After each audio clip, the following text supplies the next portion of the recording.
2007 was such an insane year. We had so many cool things that were happening during this time. We had iCarly coming out. We had Super Mario Galaxy that was dropped. Drake and Josh was still going on. And we had Spider-Man 3 that came out. We had Shrek the Third come out, which again, nobody talks about that movie. And we just had so many cool things that were happening.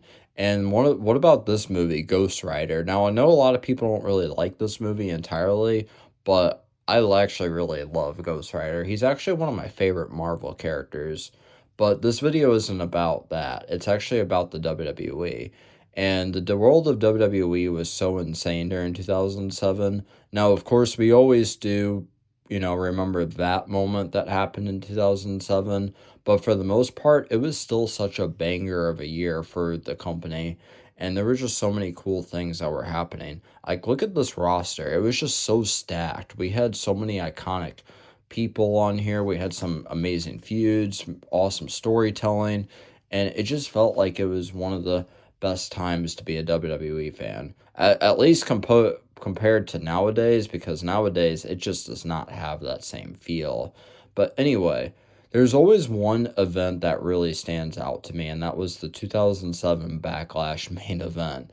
And you guys already know what I'm talking about. John Cena versus Randy Orton versus Edge versus Shawn Michaels. Literally, this match seems like something that you would simulate in SVR 2008 during that time, just because of just the amount of star power that was in this match. And literally, this is something that you just do not see on a regular show because of just the fact that literally these guys were all like in their prime in some way. The story starts off pretty simple. It's following WrestleMania 23. John Cena just beat Shawn Michaels, and John Cena was going to be defending the championship. He said he would be willing to defend the championship against Shawn Michaels because Shawn Michaels said, yeah, you were the better man, but he still wanted a rematch against John Cena. And so this was actually kind of interesting to see until Jonathan Coachman came out and he announced that they were going to be in a battle royal, because during this time, John Cena and Shawn Michaels were actually tag team champions. So going into WrestleMania, they were the tag champions, and then after Mania, they were the tag champions. And their championships were going to be held on the line in the entire battle royal. And if they lost, then, well, they were going to lose the championships. So they were in the royal, and they were actually doing pretty solid for a while until they did both get eliminated, and they both lost the championships. And of course, this is just what led to, a whole entire argument over like who was going to be the next contender to be John Cena's opponent, because there was a point where Randy Orton came out and he wanted to be the one to beat John Cena, and he said he wanted to become the champion. Well, then Edge also was involved as well, and he wanted to be the champion. And, all these guys were arguing, and there were moments where Shawn Michaels and Randy Orton were backstage arguing, and it just felt like everybody was arguing over who was going to get Cena.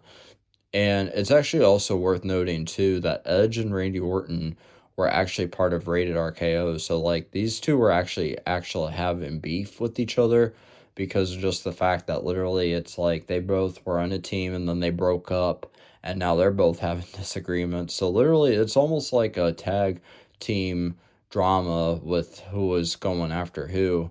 So, yeah, Randy and Edge were on the cutting edge at one point, and they both came out, and Randy was complaining that, like, why is he not going to be the one to challenge Cena? And then Shawn Michaels came out, and he was saying he's going to challenge Cena because of the fact that, these guys had history, and he was promised a rematch against Cena. Then Cena finally came out and said he was going to give them the rematch. And these guys were all arguing in the ring until finally Jonathan Coachman came out. He just said that, you know what, I'm going to give you guys a match. And this is not the match I don't think anybody was expecting to hear. It was going to be John Cena versus Edge versus Randy Orton, except it was a 2-on-1 type of event. And it just was kind of like, what? Like, who would ask for that kind of match? Now, personally, I actually would like to see how that would have fared, because I could imagine Randy and Edge actually like working together and then still like trying to go after Cena and like trying to like pin him, like who was going to get him first and all that. And then Cena overcoming the odds and actually winning the match. I actually would have loved to have seen that match. But yes, in terms of that whole entire thing, it was just so insane to see. And then, of course, we got to seeing how just like this little kid came out with Mick Foley. And I think Mick Foley was still the commissioner at this time. I think that's exactly what it was. And so this kid comes out and he gives the official match. And it was the Fatal 4-Way match that we all were wanting to see. And this was insane. Now, this was actually really neat to see because there were points where, John Cena and Shawn Michaels were still having tension with each other. He was still saying he would give Shawn Michaels a match. And they did have a entire Iron Man match, which lasted, I think, an hour on Raw. And this was without a doubt one of the craziest matches I think anybody could ever see. But it was so neat to see because literally what they did at WrestleMania, it's also really neat to see how they were able to do it on a Monday Night Raw. And that's actually when Raw actually felt like fun to watch. I do think Shawn Michaels should have been the champion, though. Like, he should have at least held the championship just one more time. Because just this entire, like, storyline with him and Cena, like, from WrestleMania all the way up to Backlash, I feel like he should have just been the champion. But again, I get he probably didn't want to become champion again, so it is what it is. Cena taking on Edge and Randy Orton in a 2-on-1 match. And this was, of course, putting Randy and Edge's loyalty to the test to see if they were actually going to be able to work together. And, of course, they were able to work together momentarily, but then, of course, they would have arguments. And it was just basically like this, like, drama series of, like, who's going to take Cena's title because just there were so many egos in the match and just so many entire personalities clashing with each other just for the simple fact. Even before this match even happened, Randy Orton was actually backstage with John Cena and he wanted to say like, hey, we should try to team up and take down Shawn Michaels and Edge and then they could have a match together. And it was actually really funny to see because it's almost like a foreshadowing to what was going to happen 18 years later where Randy and Cena actually did have a one-on-one Backlash match. So that was pretty neat to see that he pretty much was saying that 18 years before it actually happened. Match, and I ain't gonna lie, guys, this is without a doubt one of the coolest matches I've ever seen. So the match starts, and literally the star power was just there, and the crowd was going nuts. You just don't see this on any type of pay-per-views nowadays. Like, literally, these guys all just have so much aura. So the match started, and you can see that these four were all squaring up with each other. Now, it's kind of interesting to see because you see Cena and Shawn Michaels are actually talking to each other, and then they were going to just basically conversate how they were going to go on with this match. And then Randy and Edge are looking like, what are you guys plotting? And then, of course, Cena and Shawn Michaels, they attack these two, and they get them out of the ring, and then finally Shawn turned on, hits John Cena, and it was just unique to see how they were going out about this match because there were so many moments that were happening, and it was just even brutal of a match itself. There was even one point where Randy and Edge were actually teaming on Shawn Michaels, and they were putting him in like a sharpshooter type of move. And you could just see that they were going to make Shawn Michaels try to tap out. But it almost made me wonder, like, who would have won the match if Shawn Michaels tapped out to both of them.